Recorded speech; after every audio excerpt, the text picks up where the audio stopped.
আজকে আমি আপনাদের দারুণ এই পালং শাকের রেসিপিটি করে দেখাবো, যেটা একবার খেলে বারবার খেতে মন চাইবে।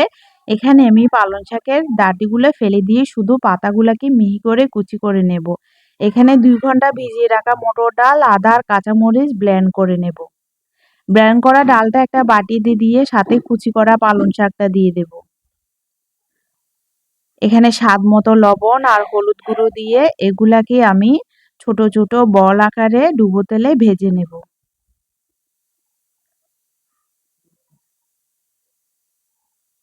এভাবে আমি এগুলাকে ভেজে তুলে নেব।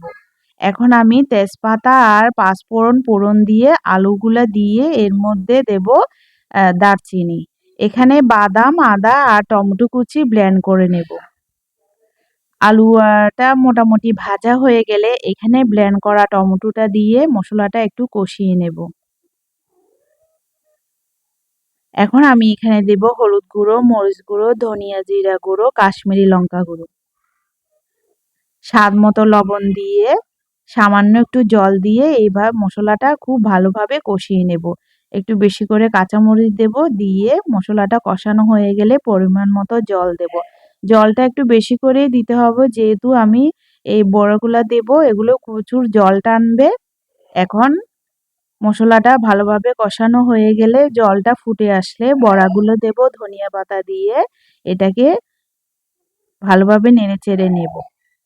উপর থেকে সামান্য মটরশুঁটি দিয়ে এটাকে আবার ভালোভাবে ফুটিয়ে নেব।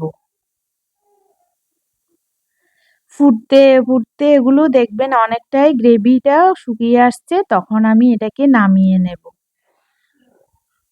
পালং শাক দিয়ে এই দারুণ কোপ্তাটা খেতে দারুণ হয়েছিল বন্ধুরা। অবশ্যই একবার নিরামিষ দিনে এই রেসিপিটা ট্রাই করবেন। তো রেসিপি কেমন হয়েছে অবশ্যই কমেন্ট করে জানাবেন। আর রেসিপি যদি বেশি ভালো লেগে থাকে তাহলে আমার পেজটা ফলো দিবেন আর ইউটিউব চ্যানেলটা সাবস্ক্রাইব করে দিবেন। ভালো থাকবেন।